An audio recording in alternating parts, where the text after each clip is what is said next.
This is the CBS Evening News. Dan Rather reporting.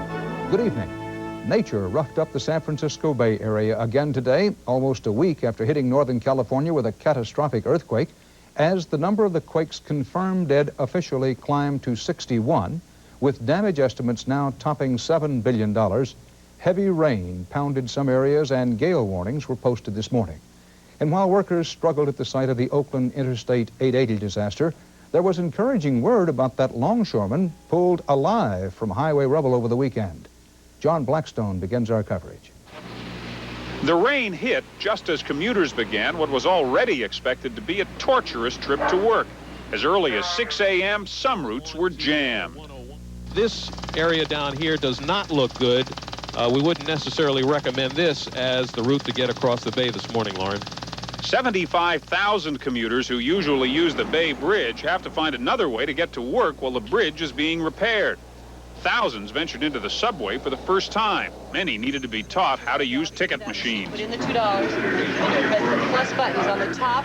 100,000 commuters, a third more than usual, rode on BART, the Bay Area Rapid Transit System, this morning. We were just kind of squished. Other commuters turned to a hastily organized ferry fleet to get across the bay, but wind, rain, and heavy seas made the half-hour trip a challenge for people who usually sit behind the wheel.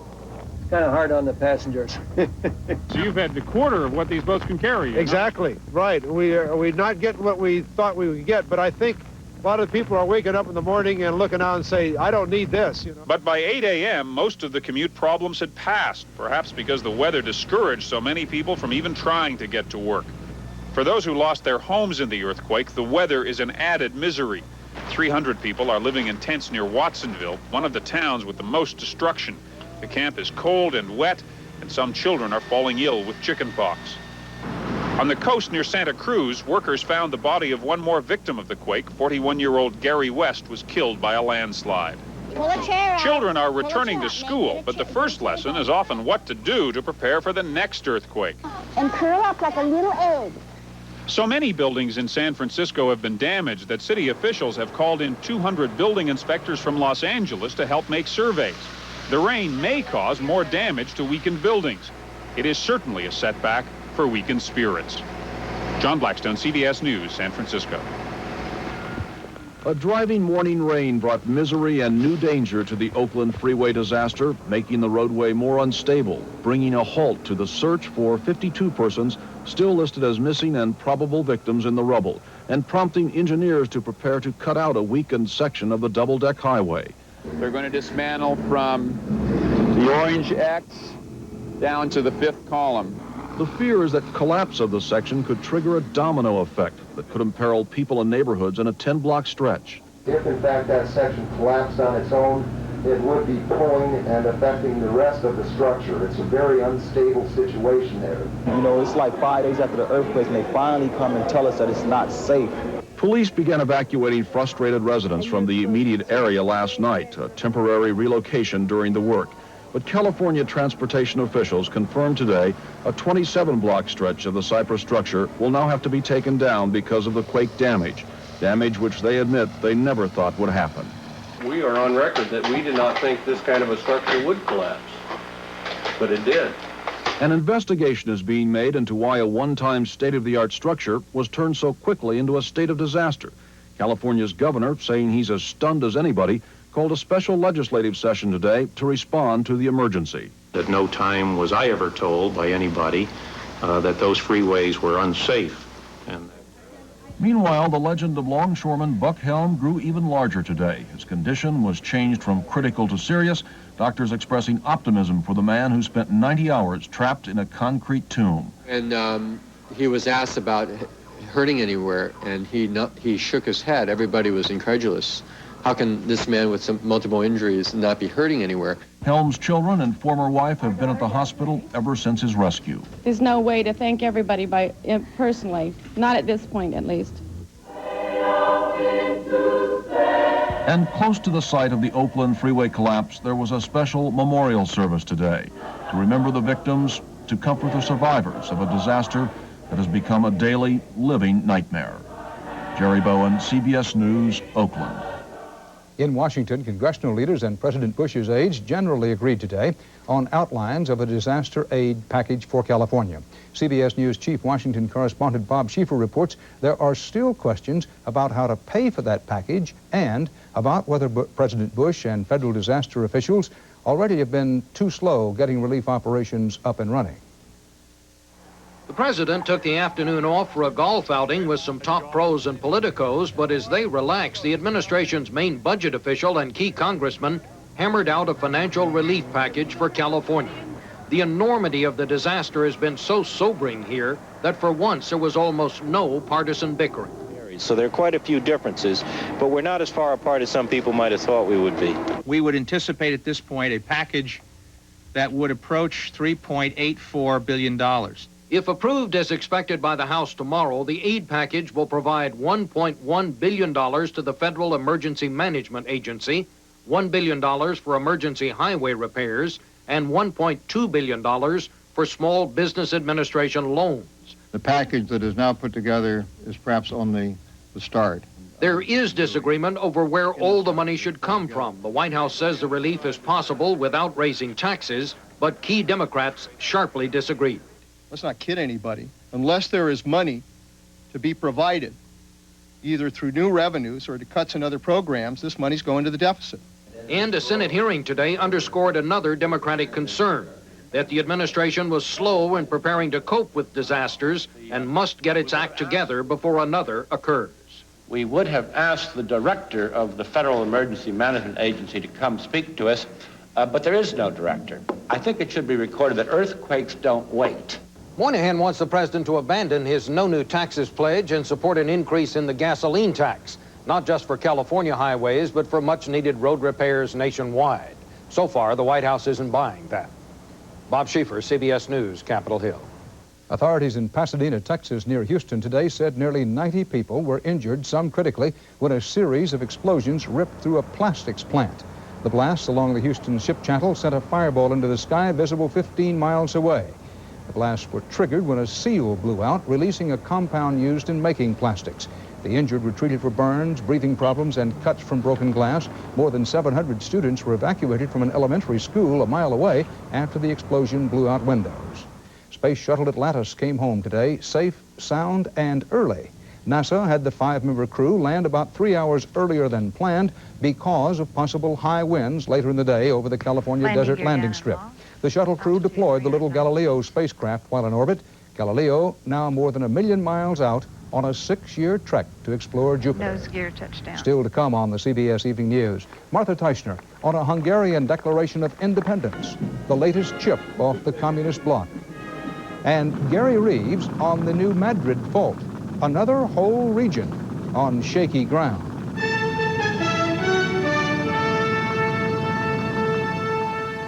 Those who are staying here. But thousands of East Germans are still fleeing to the West, and the government fears issuing exit visas would merely accelerate the process. The East German parliament meets tomorrow for the first time under the leadership of Egon Krenz, and the growing opposition movements are demanding that there be only one item on its agenda: reform. Alan Pizzi, CBS News, East Berlin. A candid admission today from Soviet Foreign Minister Shevardnadze. He said Soviet leaders did know for years that they were violating a 1972 arms control pact by building a huge radar complex in Siberia. Construction on the complex was finally halted last year following repeated protests from Washington. Shevardnadze implied that some aspects of the project had been concealed even from Kremlin leaders. U.S. Secretary of State Baker called those remarks an encouraging sign. In a speech today, Baker said the U.S. and Moscow have a historic chance to move beyond the Cold War to, quote, a new strategic relationship. Ronald and Nancy Reagan went to the Imperial Palace in Tokyo today for lunch with the Emperor. Mr. Reagan got Japan's highest award, the Supreme Order of the Chrysanthemum, for promoting friendship and free trade while he was president. The Reagans reportedly are also getting a $2 million fee from the Japanese corporation sponsoring their visit.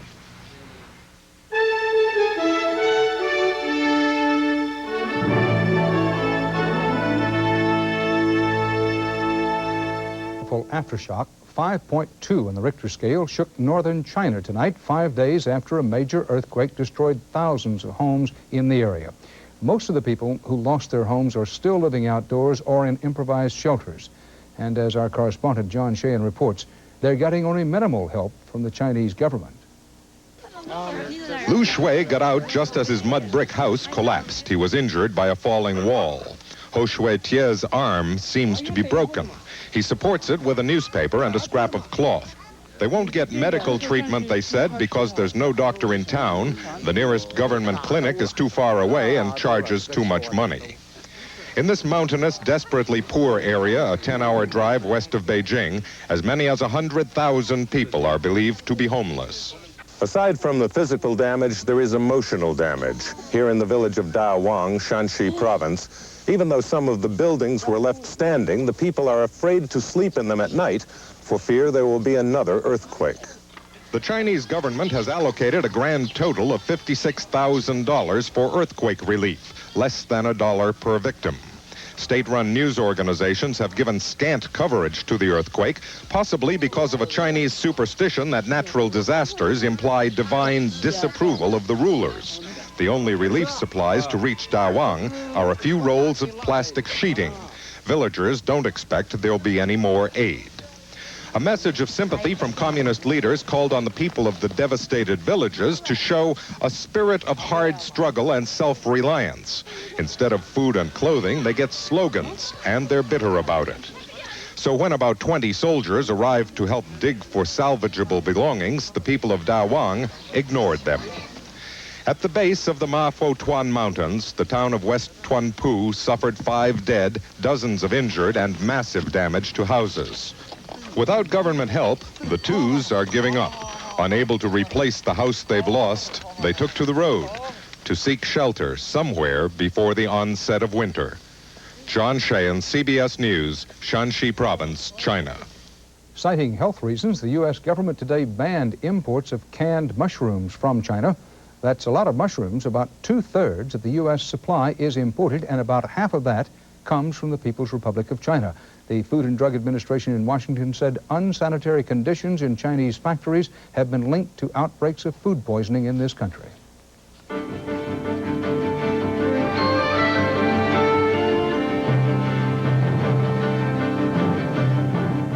Forget, because it seems some people already have forgotten Hurricane Hugo, the storm that crashed ashore in South Carolina September 21st. Before it exhausted itself, the hurricane killed at least 47 people and caused damage estimated at more than $5 billion. According to some, it was the nation's costliest natural disaster ever until the California earthquake. Correspondent Richard Schlesinger reports on some of the lessons of Hurricane Hugo. Victims of Hurricane Hugo are learning now what the victims of California's earthquake will soon learn. Disaster aid is slow in coming. Hugo, South Carolina today looks almost the same as it did a month ago. I just believe God, that He'll work everything out all right for me. What about the federal government? Oh, wow. They haven't said anything, not yet. 23 for today. Hugo's victims are living by the numbers, waiting in line for a precious appointment with the Red Cross, or FEMA, the Federal Emergency Management Agency. For many, it's the only help available. The job today is really no smaller than the day that Hugo made landfall here in Charleston. More than 50,000 families have applied for help, among them Julia Armstrong and her 89-year-old mother. Their house lost the roof. Strangers who heard of their plight put on a new one, but it leaks and they still can't live here. What do you think's going to happen to you? I don't know. I just hope and pray that I get help someday. FEMA representatives have visited some of the homes here, but the people we spoke to have gotten no grants, no homes, and no idea when they're going to get some answers. I can't do it any faster than I'm going with the volume of people I have. FEMA still has more than 12,000 families waiting for temporary housing. Each family's house has to be inspected before checks are printed. It's the same procedure California earthquake victims will have to follow. Do you have any advice for the folks in California? Be patient. That's all I can tell them. Be patient, because it's going to take a while. It's taken a month, and South Carolina is still cleaning up, still trying to be patient. Richard Schlesinger, CBS News, Hugo, South Carolina. President Bush today signed into law an $11 billion Interior Department spending bill. Among other things, the legislation will delay offshore oil and gas drilling covering 84 million acres. The moratorium includes tracts off the coasts of California, Alaska, and Massachusetts.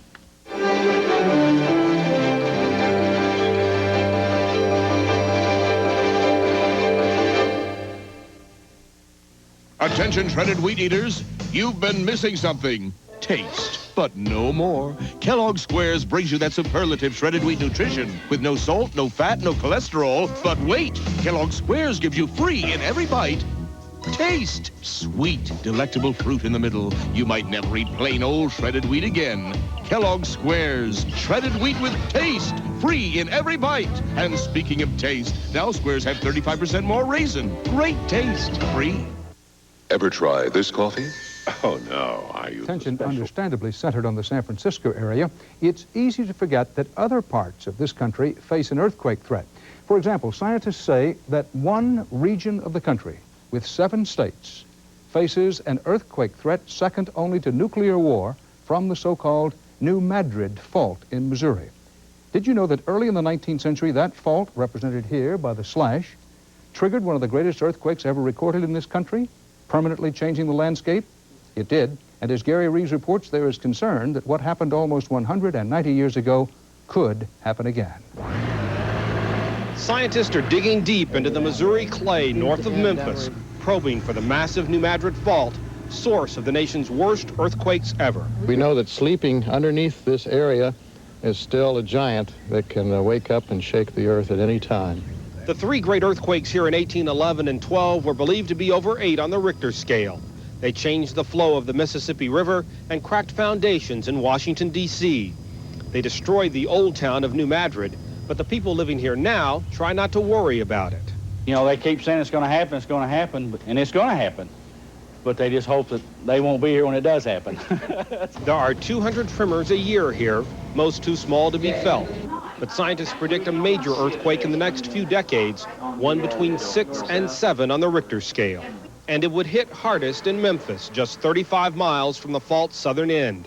A federal study predicts an earthquake of 7.6 here would kill 2,500, destroy most of the old brick buildings, and leave water, sewer, and transportation systems in shambles.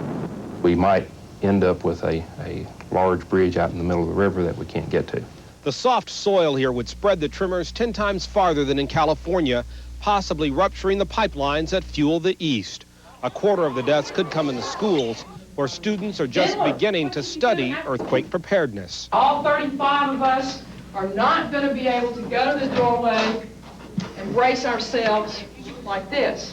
Memphis building codes require no earthquake engineering, so the new 22,000-seat Great Pyramid Stadium is going up unprotected. Thus, the standards should be raised. They're still fighting over how high. The people that say we should be in the same zone as California, I think, are trying to spend money that should not be spent. Building code changes are expected by year's end, but they will do nothing to protect what's already here. Gary Reeves, CBS News, Memphis. And that's part of our world tonight. Dan Rather for the CBS Evening News. See you tomorrow. Good night.